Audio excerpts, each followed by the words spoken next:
बिस्मिल्लाहिर्रहमानिर्रहीम। मैं हूं आसिफ खान, आप देख रहे हैं बेल्स ऑफ में हम बात करते हैं वर्ल्ड कप क्रिकेट टूर्नामेंट की जो इंग्लैंड एंड वेल्स में जारी है। उसमें होने वाले मैचेस के साथ साथ पाकिस्तान क्रिकेट टीम के साथ क्या हो रहा है, पाकिस्तान क्रिकेट बोर्ड में क्या तब्दीलियां हो रही हैं और क्या तब्दीलियां की जाएंगी, उस पर भी हम आज तफसील से बात करेंगे। बड़ा अच्छा मैच हुआ कल बांग्लादेश और ऑस्ट्रेलिया का।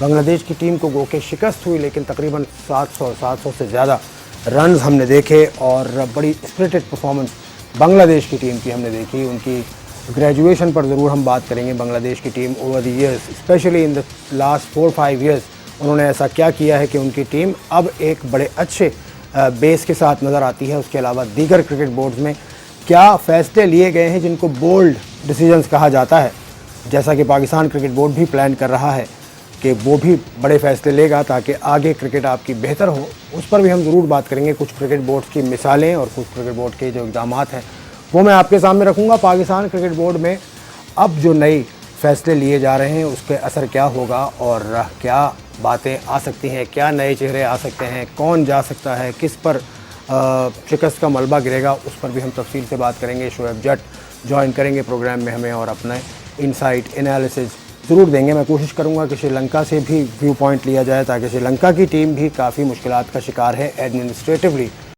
वो किस तरह से यहाँ तक पहुँचे हैं उस पर भी हम ज़रूर बात करेंगे। और आने वाला जो मैच है इंग्लैंड का श्रीलंका के साथ, उस पर भी हम ज़रूर बात करेंगे। रेगुलर एनालिस्ट है मेरे साथ Mohammad Masroor, the one of the big names in Pakistan cricket. ख़ास तौर से जब आप जूनियर सतह पे बात करते हैं, जो बेस की हम बात कर रहे हैं, तो बेस बनाने वालों में जो चंद लोग शामिल हैं, या पाकिस्तान क्रिकेट बोर्ड की जो NCA काम करती है या रीजनल कोचेस काम करते हैं, या अंडर 16 में, अंडर 13 में, अंडर 19 में जो लोग काम करते हैं, उनमें से एक बड़ा नाम है मसरूर।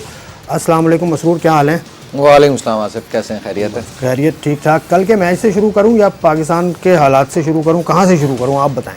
वर्ल्ड कप पे बैठे हैं तो कल के मैच से शुरू करते हैं। बीच बीच में हम पाकिस्तान का फ्लेवर ज़रूर देंगे और बड़ा ज़रूरी भी है ये। और कल गुज़िश्ता रोज़ ऐसे कुछ वाक़यात भी हुए कि आपकी जो क्रिकेट कमेटी है उसके जो इंचार्ज हैं उन्होंने माज़रत कर ली। उन्होंने कहा कि वो अब काम नहीं करेंगे क्रिकेट कमेटी में और मज़ीद ज़िम्मेदारियां अगर क्रिकेट बोर्ड उन्हें कोई और देना चाहता है, उनकी एक्सपर्टीज़ को सामने रखते हुए, मैं मोहसिन हसन खान साहब की बात कर रहा हूँ, तो वो उसके लिए भी तैयार है। मोहसिन हसन खान साहब के बहैसियत कोच टेन्योर पर भी थोड़ा सा ज़रूर बात करेंगे, जो मुझे याद भी है क्योंकि मैंने उस सीरीज़ में मैं मौजूद था UAE में जब पाकिस्तान ने इंग्लैंड को हराया था, नील किया था। नंबर 1 इंग्लिश था, number 1 test team of that era. उस वक्त मोहसिन हसन खान कोच थे और उस वक्त हुआ क्या था उस टूर से पहले, उस टूर के दौरान और उस टूर के बाद, मैं आपसे वो भी साथ साथ शेयर करता जाऊँगा। कल की इनिंग अगर आप देखें, 381 रन ऑस्ट्रेलिया ने बनाए थे। एक तो कहा जा रहा था कि पिच ही ऐसी और उस ग्राउंड का जो रिकॉर्ड रहा है वो भी पूरा रहा, लेकिन फिर एक अच्छी पार्टनरशिप फिंच की और वार्नर की, एक और सॉलिड पार्टनरशिप, मुसलसल अच्छा परफॉर्म कर रहे हैं इनकी टॉप ऑर्डर। ज़बरदस्त वार्नर और फिंच दोनों नया बॉल सी ऑफ करते हैं और स्ट्राइक रेट भी उनका अच्छा रहता है। ये नहीं कि वो 2 या 3 रन के एवरेज से खेल रहे हैं, वो उनका +5+ एवरेज चल रहा होता है। बैट बॉल को वो स्ट्राइक करते हैं वार्नर का, तो आपको पता है अभी तो वो अपना गेम उस तरीके से नहीं खेल रहे हैं जैसे जिसके लिए वो मशहूर है। बट स्टिल दिस इनिंग जो इन्होंने खेली है येस्टरडे वॉज उनकी पीक की इनिंग थी, जिस तरीके से वार्नर को लोग जानते थे पहले। चले हम इस पर मज़ीद बात करते रहेंगे, वार्नर कैसा खेले, फिंच कैसा खेले, उसके बाद फिर ख्वाजा भी रन्स में नज़र आए, मैक्सवेल ने भी अच्छी इनिंग्स खेली। पाकिस्तान के अंदर भी इनिंग्स की तब्दीली के सिलसिले जारी हैं। कल भी मैंने आपसे कहा था कि पिछले तकरीबन 1992 से तो हमने कहा था किया था, लेकिन अब क्रिकेट कमेटी के सरबराह मोहसिन हसन खान साहब ने अपनी ज़िम्मेदारियों से सबकदोश हो चुके हैं। वो दोबारा जाना चाहते हैं, ऐसा लग रहा है कि वो दोबारा किसी अहम पोजीशन पे आना चाहते हैं या आएंगे, लेकिन जो उनका पिछला दौर जो एज सिलेक्टर रहा वो भी अच्छा था। उन्होंने काफ़ी नए प्लेयर्स उस वक्त भी लेकर आए थे। मोहम्मद इरफान उनके दौर में आए और उसके अलावा और भी सूरत हाल रही। एक टाइम में वकार यूनुस इनके साथ थे कोच, तो उस पर इनको रिप्रिमांड भी किया गया था कुछ एक बयान के ऊपर। लेकिन सिलसिला जब 2012 में इंग्लैंड की सीरीज़ हुई थी, उससे पहले ही चेयरमैन ज़का अशरफ ये कह चुके थे कि वो फ़ौरन कोच लेकर आएंगे।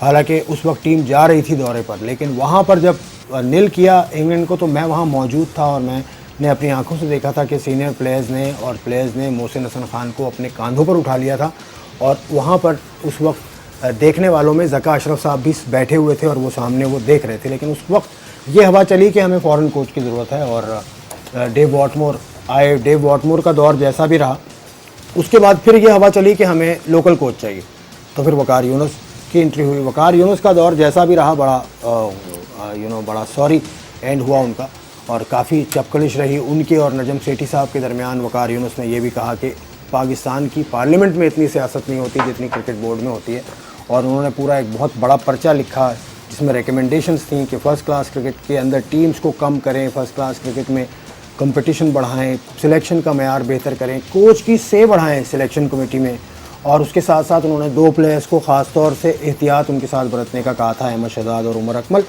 बाद में कमोबेश हुआ यही, लेकिन वकार यूनुस मंदिर से गायब हुए। कमेटी बनी कोच की तलाश के लिए एक मरतबा, फिर उसमें वसीम अकरम और रमीज़ राजा शामिल थे, और उन्होंने जो लोग चुने उनमें तीसरे नंबर पर थे वो ये जो हमारे आज के कोच हैं मिकी आर्थर, क्योंकि ऊपर के 2 लोग मोरिस और स्टुअर्ट लॉ उन्होंने पाकिस्तान आने से माजरत कर ली थी। तो फिर अब आप फ़ॉरेन कोच की तरफ चले गए। फ़ॉरेन कोच का टेन्योर जैसा भी रहा, अब क्या होता है, हवा ऐसी लग रही है कि शायद दोबारा आप लोकल कोच की तरफ जाएंगे। तो एक बार बार एक ही काम किया जाता है कुछ अरसे के बाद। अब क्या होने जा रहा है, शोएब जट साहब आप हमारे साथ आ चुके हैं, बड़ी इनसाइट स्टोरीज़ आपके पास होती हैं। क्या तब्दीली मुतवक्किल है, कोई कुर्बानी का बकरा बनेगा, कोई नए चेहरे आएंगे, कौन लोग हैं जो इस दौड़ में शामिल हैं, क्या होने जा रहा है पीसीबी में?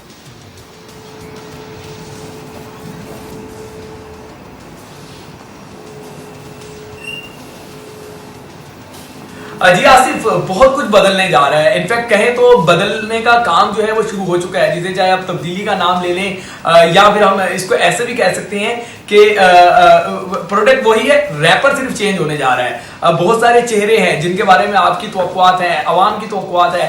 कौम ये चाहती है कि जिस तरीके से रिजल्ट आ रहे हैं वर्ल्ड कप में, जिस तरीके से हमने खेला है, तो बहुत बड़े पैमाने पे उखाड़ पिछाड़ो, लेकिन ऐसा नहीं होगा।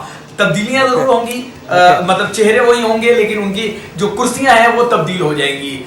मिसाल के तौर पर चीफ सिलेक्टर इंजमाम उल हक को ले लें, जो मेरी इत्तलात ये हैं कि इंजमाम उल हक सिस्टम का हिस्सा ही रहेंगे, चीफ सिलेक्टर नहीं रहेंगे, लेकिन सिस्टम का हिस्सा ही रहेंगे। ऑल्दो कि बहुत कोशिशें की जा रही हैं कि वो चीफ सिलेक्टर के तौर पर ही अपनी जिम्मेदारियां जो है वो सरअंजाम देते रहे। अलबत्ता जो कुर्बानी का बकरा बनेगा वो सरफराज अहमद होगा, और कुर्बानी का बकरा कहें या जो भी कहें, क्योंकि वक्त की डिमांड भी है कि वो खुद भी परफॉर्म नहीं कर पाए, तो सरफराज का जाना तो यकीनी है। अब अगर हम क्रिकेट बोर्ड की और हाल ही की बात करें तो बिल्कुल ऐसा नहीं हो रहा। हाँ, नए चेहरे इंडक्ट जरूर हो रहे हैं, पुराने चेहरे जिन पे बहुत सारी उंगलियां उठ रही थी उनको 1-1 साल का 6-6 महीने का कॉन्ट्रैक्ट दे दिया गया है। तो यानी कि आप समझिए कि फौरी तौर पर कोई तब्दीली आएगी तो ऐसा नहीं आएगा। अलबत्ता नए चेहरे इंडक्ट होने हैं, मैं बार बार ये कह रहा हूं कि नए चेहरे इंडक्ट होने हैं, जिसके लिए सलाह मशवरे जारी हैं। आपको याद होगा कराची से एक ताल्लुक रखने वाले साबिक टेस्ट क्रिकेटर जो चीफ सिलेक्टर भी रह चुके हैं, तो वो भी बहुत जान मार रहे हैं, अपना इन्फ्लुएंस इस्तेमाल कर रहे हैं, और हाल ही में उन्होंने क्रिकेट की एक बड़ी पोस्ट भी जो है वो क्रिकेट बोर्ड में छोड़ी है,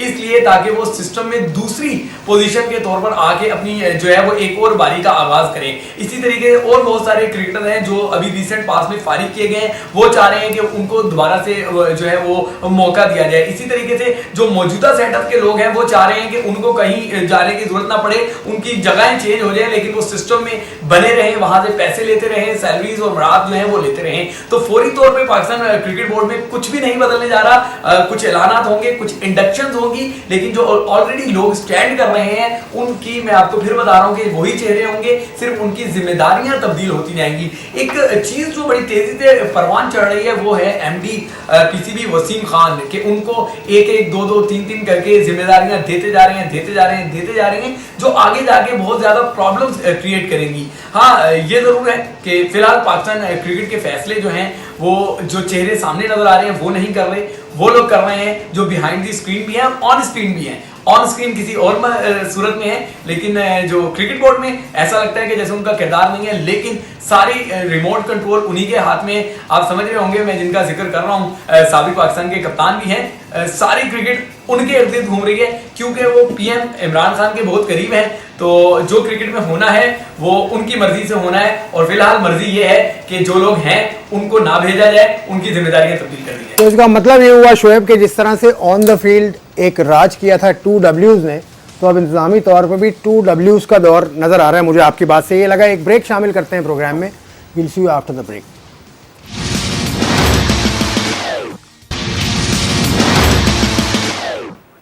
welcome back to the program. आप सुन रहे थे शोएब जट साहब को, जो पाकिस्तान क्रिकेट में होने वाले, जो उनके ख्याल में जो होने वाला है उस पर बात कर रहे थे। श्रीलंका का मैच है आज और इंग्लैंड की टीम के साथ। श्रीलंका की टीम बड़ा इतना अपने पोटेंशियल पे नहीं खेल रही है। बहुत सारे उनके साथ भी वाक़यात हुए हैं, उस पर भी हम ज़रूर बात करेंगे। हम इसी मैच पर वापस आते हैं और थोड़ी सी बात करते हैं जो कल मुकाबला हुआ ऑस्ट्रेलिया और बांग्लादेश का। आपने ओपनिंग स्टैंड की बात की, दरमियान में फिर ख्वाजा भी बड़ा अच्छा खेले, लेकिन रिलेटिवली ख्वाजा ज़रा स्लो खेले थे, लेकिन मैक्सवेल ने आके फिर थोड़ी सी पेस को आगे बढ़ाया और उसके बाद 17 रन की इनिंग्स एंड में भी खेली गई। नहीं तो मैक्सवेल को तो रखा ही हुआ उन्होंने इसीलिए है, जो बेस बनाना मेन होता है, जो बेस बनाई और मैक्सवेल ने उसको यूटिलाइज़ किया। सिंपल है। बांग्लादेश की बॉलिंग के हवाले से कह रहे हैं कि बॉलिंग कमज़ोर है, मगर किसी को ये नहीं पता कि बांग्लादेश बॉलिंग जो है ना इंजरी का शिकार है। सैफुद्दीन कमज़ोर तो है, लेकिन कमज़ोरी में उसका जो एलिमेंट डाला जा रहा है वो पेस उनके पास नहीं है। पेस देखें, पेस तो कल आपने देख लिया कि वो ग्रैंड होम ने कैसी बॉलिंग की। Pace doesn't matter, length matter. Pace का मैटर नहीं करता। इनकी सैफुद्दीन लास्ट मैच में 3 आउट किए थे, वो अनफिट हो गए। इनका मेन स्ट्राइक बॉलर जो था, जो लास्ट 2 सालों से कर रहा था परफॉर्म, तस्कीन, वो इंजरी वर्ल्ड कप से पहले अनफिट हुए, फिर फिट हुए, एक आध मैच खेला, मगर उनको सेलेक्टर्स ने नहीं लिया। प्लस सबसे बड़ी प्रॉब्लम जो कल मैं देख रहा था, 2-3 मैचों से नोट कर रहा था, शायद कप्तान के कोई रिफ्ट वगैरह होंगे कि महमूदुल्लाह बॉल नहीं कर रहे। तो फिर तो हमने भी अपने लोग पूछे, ये आपने कैसे कह दिया कि कप्तान का रिफ्ट होगा? नहीं, महमूदुल्लाह 76 विकेट्स ले चुका है ओडीआई में और अभी तक बॉल नहीं की। तो पता चला महमूदुल्लाह शोल्डर इंजरी का शिकार है, इस वजह से बॉल नहीं कर रहे। तो ये डैमेज जो बांग्लादेश बॉलिंग जो पिछले अरसे से करते आ रहे हैं ये लोग, वो इनका कॉम्बिनेशन ख़राब हुआ है। महमूदुल्लाह 76 विकेट्स लिए हुए हैं उन्होंने, और ओडीआई और T20 क्रिकेट में, लिमिटेड ओवर क्रिकेट में he is a very good bowler. तो उसका तो उनको मसला पड़ रहा है बॉलिंग का इसी वजह से। और फिर मुशफिक फुली तरह फिट नहीं है। अच्छा, ये क्या माइंडसेट लेके आते हैं? 380 लगा हुआ है बोर्ड पर और टीम आ रही है, तो टीम का ये क्या चीज़ तब्दील करती है? 380 का हिंसा देख के तो वैसे ही आधी तो टीम, कोई आम सी टीम होगी तो आधी तो वो वैसे ही बैठ जाएगी। क्या बातें हुई होंगी ड्रेसिंग रूम में? खालिद महमूद भी वहाँ मौजूद थे, आप उनके साथ वक्त आपका। लेकिन जब भी लंबा टारगेट होता है तो हमेशा उसको ब्रेक डाउन किया जाता है। ठीक है, 380 का जो भी उनके कोच होंगे उनका अपना स्टाइल होगा, मगर अगर एज अ कोच मैं बात करूँगा अपनी टीम से, तो मैं टारगेट दूंगा, मैं उसको ब्रेकआउट करूँगा 100, 150, 200, इस हिसाब से लेकर चलूँगा। डिपेंड कि एक हेल्दी स्ट्राइक रेट के साथ आप खेलते रहेंगे, हेल्दी एवरेज। लेट सपोज हम 8 रन, 7.5 रन के एवरेज से खेलना है, तो हम 5, 5.5 से स्टार्ट करेंगे, फिर उसको कैरी आउट करें, विकेट से इन हैंड करेंगे। तो टारगेट को ब्रेक डाउन करने से जो बड़ा टारगेट है ऑटोमेटिक छोटा हो जाता है। फिर आप जब बैट्समैन इनिंग बिल्ड करता है, जब वो निक में आ जाता है, तो फिर वो 10 रन का, 12 रन का एवरेज भी आखिरी ओवर में विकेट से इन हैंड होती है तो पूरा कर देता है। और ख़ास तौर पे आपको मैं थोड़े से स्टैट्स बता दूं अगर आपके पास टाइम हो, आज बड़े बिजी चल रहे हैं। मुशफिक और रहीम 47 इन इंग्लैंड, हाईएस्ट एवरेज है इसका बांग्लादेश बैटिंग ऑर्डर में इन इंग्लैंड। और against Australia he is averaging 119। Same with Mahmudullah, in England he is averaging 52 and against Australia he is averaging 53। तो ये जो बैट्समैनों ने किया ये प्रेडिक्टेबल थे कि ये लोग रन करेंगे। ये ऑस्ट्रेलिया बॉलिंग के ख़िलाफ़ इनकी बैटिंग का एवरेज बहुत अच्छा है। जो टॉप ऑर्डर है, चाहे तमीम हो, तमीम भी 38 का एवरेज है अगेंस्ट ऑस्ट्रेलिया के। तो ऑस्ट्रेलिया के खिलाफ बांग्लादेश बैटिंग हमेशा परफॉर्म करती है ये, और इंग्लैंड कंडीशन में, इंग्लिश कंडीशनों में इन सब का हेल्दी बैटिंग एवरेज है। That means they got a good basic, good technique. आपके ख्याल में जो तमीम इकबाल कल खेले हैं वो काफ़ी स्लो खेले हैं इन view of the context of the game, या तो फॉर्म में नहीं है वो? अगर वहाँ से थोड़ा तेज़ खेले जाता है जिस तरह फिंच और वार्नर खेले हैं शुरू में, तो शायद आसानी होती। देखिए, तमीम फॉर्म स्ट्रगल कर रहा है अपनी फॉर्म के लिए, बट स्टिल बैट फॉर्म में भी 48, 68 इस तरीके के रन कर रहा है। देखें, ये बैट फॉर्म नहीं कह रही, चले वो स्ट्राइक उसका इतना सही नहीं जा रहा था, मगर कल जो मैंने उनकी बैटिंग देखी, बाउंसर्स पे आउट हुए, कल उन्होंने बाउंसर्स को लीव किया। That means he is working on nets behind के, मैं इधर आउट हो रहा हूँ तो मैंने अभी ट्राई नहीं लेनी बाउंसर को खेलने की, तो उन्होंने लीव करना शुरू किया। तो आहिस्ते आहिस्ते वो आ गया। देखिए, मैंने पहले ही बोला, जब क्रंच मैचेस, अभी बॉलिंग का इनको सैफुद्दीन अनफिट हो गए तो फ़र्क पड़ गया, मगर तमीम जब आएंगे तो नीचे जो लेटर ऑन मैचेस आ रहे हैं डेफिनेटली तमीम भी स्कोरिंग उसमें आ गया, मुशफिक भी आ गया, शकीब वैसे ही है, महमूदुल्लाह आ गया। शोमो कब आएंगे? शोमो, जिनको सब शोमो शोमो कहते हैं प्यार से, सोमिया सरकार की बात कर रहा हूँ। शोमो भी आ जाएंगे। देखें टास्क हर एक को दिया जाता है। ओवरऑल अगर सोमो और तमीम की पार्टनरशिप देखेंगे, तमीम स्ट्राइक करता है, सोमो स्टैंड देता है उनको। नया बॉल सी ऑफ करना है। अभी तक दोनों वो काम कर रहे हैं जो इंग्लिश कंडीशन में ओपनर्स को करना चाहिए। एवरेज उनका ऊपर नीचे हो रहा है, स्ट्राइक रेट ऊपर नीचे हो रहा है, बट स्टिल पहले दूसरे ओवर में आउट नहीं हो रहे, विकेट थ्रो नहीं कर रहे। ये देखें, या तो विकेट बॉल सी ऑफ कर रहे हैं, दूसरी तरफ आप वार्नर को देख लें, फिंच को देख लें, वो तो खुल के खेलते हैं। सर दैट ऑस्ट्रेलिया का एक नाम है, बांग्लादेश ग्रो कर रहा है ऊपर, ठीक है। आप कंपैरिजन डायरेक्टली नहीं कर सकते, मैच में हो सकता है मगर एक हिस्ट्री। मैं सिर्फ उसकी बात कर रहा हूँ कि बॉल सी ऑफ करना चाहिए। यहाँ पर एक थ्योरी फिर क्या बननी चाहिए बैटिंग करते हुए कि ओपनर्स को बॉल सी ऑफ करना है या ओपनर्स को जहाँ मिले मौका उनको ऑल आउट जाना है शुरू से?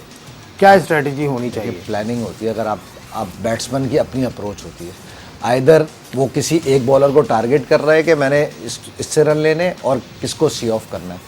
ये जो main strike let support Starc आ गया, स्टार्क को अर्ली ऑन विकेट नहीं देनी, आपको दूसरे एंड से स्कोर करना है। अगर स्टार्क का ओवर मिडन या 3 रन का खेल लें तो दूसरे एंड से 6-7 रन बन रहे हैं, तो 5 साढ़े 5 का अगर एवरेज निकालें तो ओवरऑल 10 ओवर में बन जाता है 50 run 60 run. That is fine. वही जो दूसरी टीमें आमिर के खिलाफ कर रही हैं। बिल्कुल। लेकिन फिर भी लोग नहीं मानते कि वो इफेक्टिव बॉलर है। तो आमिर हमारा स्ट्राइक बॉलर है, कहने का वो मकसद रन है। रोक रहा है, रन रोक के दे रहा है, दूसरी तरफ से प्रेशर बना रहा है, दूसरी तरफ अच्छा है। मैं तो ये bowling बात अच्छी नहीं शुरू हुई। से कह रहा हूँ कि आमिर आ रहा है फॉर्म में और होपफुली देखिएगा इन फ्यूचर मैचेस में he will strike in with the new ball definitely, क्योंकि वो आएगा, अपना रिदम उन्होंने कर लिया, विकेट्स बैग कर गए, सेकंड बेस्ट बॉलर हो गए हैं वर्ल्ड कप में।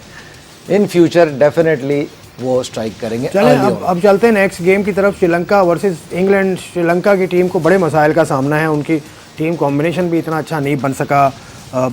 उनका कप्तान भी रेगुलर जो करते आ रहे थे कुछ अरसे में, कप्तान भी उनके काफ़ी बदल रहे हैं। हुकूमती इंटरफेरेंस भी खासी ज़्यादा है वहाँ। जब टीम सेलेक्ट होती है तो उसके बाद उसका जो अप्रूवल है वो स्पोर्ट्स मिनिस्टर देते हैं, विच इज़ क्वाइट स्ट्रेंज। लेकिन ऐसा सिर्फ बांग्लादेश, सिर्फ श्रीलंका में नहीं होता कि हुकूमती मुदाखलत है, बहुत सारे और भी ममालिक हैं, उस पर हम बात करेंगे। लेकिन हमारे साथ कोलंबो से इस वक्त ज्वाइन हमें किया है हमारे श्रीलंका में जर्नलिस्ट हैं प्रभात नरेंजा। उनसे जान लेते हैं काफ़ी। मैं परफॉर्मेंस की बात नहीं करूँगा। First of all thank you very much Prabhat for your time. My question is directly about the events led up to the World Cup. What went wrong in the setup, the combination or the captaincy row that took place there in Sri Lanka? The government interference is also there. What went wrong with the setup? Well, everything that could go wrong has gone wrong for Sri Lanka cricket, you know. Be it selecting the captain or selecting the 15-man squad for the World Cup.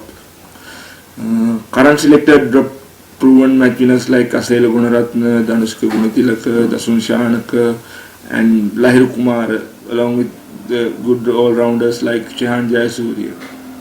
But they have kept faith in proven failures like Lahir Tiriman, Jeevan Mendis and even Surangal Akmal, who is not a good ODI bowler in my opinion, and several others as well. When it comes to selecting a captain, they wanted to have Matthews back as a captain, but he rejected the captaincy when they asked him to step up as a captain. And he had a big problem with coach Chandika Singh, who is, I think, very overrated in my opinion. I don't know. And basically Sri Lanka cricket is run by political party, you know. That's sad, but I hope somehow sport minister solve these things out and Sri Lanka cricket will be back on track really soon. Quite a number of issues which were highlighted by Prabhat, starting from the political interference and Matthew's rejection. Then he thinks that a few players were not worth enough to get selected. बहरहाल ये श्रीलंका के मसाइल हैं, इसके अलावा भी बाकी cricket board किस तरह से इन मसाइल से निकलते हैं उस पर हम बात करेंगे आफ्टर दिस ब्रेक।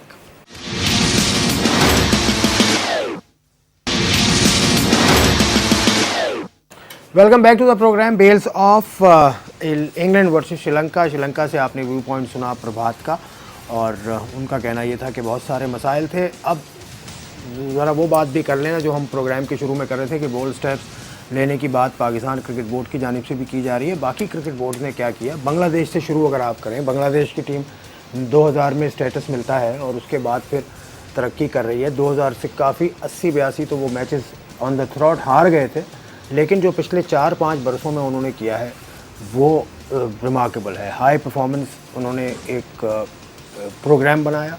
उसके अलावा नईमुर रहमान उसके इंचार्ज हैं, the first test captain of Bangladesh. उसके अलावा खालिद महमूद भी देखते हैं जो कि उनकी दूसरी डेवलपमेंट कमेटी है उसको। उसके अलावा 2 फर्स्ट क्लास टूर्नामेंट्स चलते हैं। एक तो उनका अपना जो बांग्लादेश की टॉप टूर्नामेंट है 8 टीम्स का, खुलना, ढाका, चिटागोंग वगैरह ये टीम्स उसमें होती हैं। उसके अलावा फ्रेंचाइज बेस्ड भी उनका फर्स्ट क्लास सिस्टम चलता है। फर्स्ट क्लास टूर्नामेंट है 4 डे का, वो चलता है।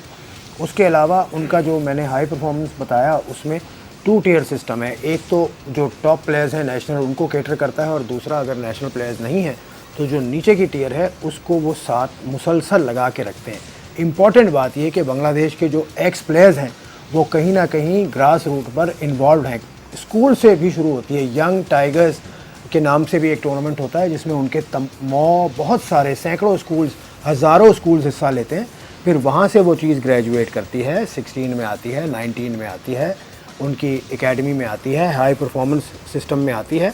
उसके बाद वो आगे जा रहे हैं। और इम्पॉर्टेंट बात बांग्लादेश के हवाले से कि उनका जो सेकंड टियर सिस्टम है वहाँ उन्होंने फ़ॉरेन क्वालिफाइड ट्रेनर्स और कोचेस को लगाया है गाहे जो उनके लोकल लोगों के साथ काम करते हैं। फिर उनकी ढाका प्रीमियर लीग जो उनका लिस्टेड टूर्नामेंट है जिसमें बाहर से प्लेयर्स को वो बुलाते हैं। यूनुस खान भी गए हैं, वसीम अकरम भी गए हैं, इंडिया से भी प्लेयर्स आए हैं, और जयसूर्या वगैरह वगैरह श्रीलंका से भी खेले। तो इस तरह से भी वो ट्रेन करते हैं। और ऐसा ही ढाका प्रीमियर लीग का सिस्टम उन्होंने विमेन क्रिकेट में बनाया है, जहाँ पाकिस्तान की टॉप विमेन क्रिकेटर्स भी खेली हैं। मोहम्मडन क्लब है जैसे, बहुत बड़ी उसकी तारीख़ है, बहुत पुराना क्लब है। नैन आब्दी रिसेंटली गई थी, सना मीर गई थी, इनसे पहले भी बहुत सारी ख़वातीन वहाँ जाती रही हैं, इंडिया से आती रही हैं। ये अब आ जाइए आप इंग्लैंड की तरफ, उनके बोल्ड स्टेप्स। और रिसेंटली जो उनके साथ डिसिप्लिनरी इशू हुआ था एलेक्स हेल्स के साथ, उन्होंने उसको नहीं लिया टीम में। दोबारा मौका आया जेसन रॉय की गैर मौजूदगी में, फिर वो नहीं आ सके। इससे पीछे चले जाइए तो एंड्रू फ्लिंटॉफ को उन्होंने डिसिप्लिन की खिलाफ वर्जी पर टीम से हटा दिया था। उससे पीछे चले जाइए तो उन्होंने फिर वो केविन पीटरसन के साथ क्या किया था। प्लेयर कितना भी बड़ा हो, डिसिप्लिन पे कॉम्प्रोमाइज़ नहीं किया गया, और उन्होंने एक जगह पे बस स्टॉप लगाया है कि इससे आगे बात नहीं बढ़ेगी। ऑस्ट्रेलिया चले जाइए, एंड्रयू साइमंड कितने बड़े प्लेयर थे। एंड्रयू साइमंड प्रैक्टिस पे लेट आए थे, 2009-8 की बात है या 10 के लगभग की बात है, और वो फिशिंग करने का बड़ा शौक़ था उनको, वहाँ चले गए थे, प्रैक्टिस पे लेट आए, दे सेंट हिम बैक। तो इस तरह वेस्ट इंडीज़ में आ जाइए, स्कैरेट उनके नए जो चीफ आए हैं वेस्ट इंडीज़ में, उन्होंने आने के बाद ये जो नई एक चीज़ शुरू हुई थी कि विंडीज़ के नाम से चलेंगे, इससे उन्होंने डू अवे किया। और उसके बाद जो नाराज़ प्लेयर्स हैं उन सबको उन्होंने फोल्ड में वापस वो लेकर आए, और उन्होंने एक चीज़ बिल्ड करने की कोशिश की। गो कि अभी वो इतने इस पर नहीं आए हैं, लेकिन बहरहाल दे आर ऑन ट्रैक। और आप इंडिया की मिसाल ले लें, इंडिया में जब ये बने कोहली से पहले जब धोनी कप्तान बने तो बोल्ड डिसीजंस लिए गए। सीनियर प्लेयर्स को इसलिए हटाया गया कि उनकी fielding up to the standard नहीं थी। ये 2007 के T20 के बाद की बात है। फिर आप कोहली का दौर जब शुरू होता है तो उन्होंने भी यही किया। कुछ ऐसे प्लेयर्स जो बहुत करीबी उनके थे, युवराज सिंह हो या सुरेश रायना हो, कुछ इश्यूज़ की बिना पर उन्होंने टीम का हिस्सा उनको नहीं बनाया, क्योंकि एक नया सिस्टम, एक नया कल्चर, एक नई चीज़ को लेकर आगे बढ़ रहे थे। तो बहुत सारी चीज़ें दुनिया भर के क्रिकेट बोर्ड्स करते रहे हैं। तो मिसालें मौजूद हैं। विल की ज़रूरत है sir. When there is a will there is a way. Where is the way Masroor साहब? सर जितनी लंबी तकरीर आपने की बड़ी ज़बरदस्त थी, और बड़ी रिसर्च करने के बाद आपने जो चीज़ें निकाली हैं, देखें एक सिंपल तमाम जो भी आपने बातें की, मेरिट और अपनी कंट्री के लिए काम करना किस तरीके से। श्रीलंका की बात की, जैसे आपने ये सेटअप उनका 1996 में भी था, वर्ल्ड कप जीते ना, पॉलिटिकल सेटअप उस टाइम भी था उनका। अगर मैं 2000 जूनियर सेटअप की बात करूँ, 14-15 में पाकिस्तान की अंडर 19 टीम श्रीलंका दौरे पे गई थी और सारे मैच हार के आई थी वहाँ से श्रीलंका। तो और अभी की आपने मिसाल देख ली पाकिस्तान की अंडर 19 टीम के जीत के आई वहाँ पे। तो दैट मीन्स ओवरऑल सेटअप में प्रॉब्लम है। जो लोग आ रहे हैं वो अपना इंटरेस्ट देख रहे हैं, चाहे कोच हो या जो भी मैनेजमेंट हो। तो जीत के आए हैं इसी सेटअप से। अगर सेटअप चेंज होता तो मैं कहता कि यार बाकी चेंज हो गया, पहले कुछ था और अभी कुछ हो गया। बाकी डिसिप्लिन, ये बिल्कुल सही बात की आपने। इंग्लैंड हो, ऑस्ट्रेलिया हो, सब ने इसी तरीके से काम किया। चलें ठीक है, सबके अपने अपने तरीके हैं, लेकिन जो नतीजा है वो ये बता रहा है कि पीछे काफ़ी काम किया गया है। चलें हम इस उम्मीद के साथ प्रोग्राम ख़त्म करते हैं कि हमारे यहाँ भी क्रिकेट में हकीकी मानों में बेहतरी आएगी। अगले प्रोग्राम तक के लिए इजाज़त, खुदा हाफ़िज़।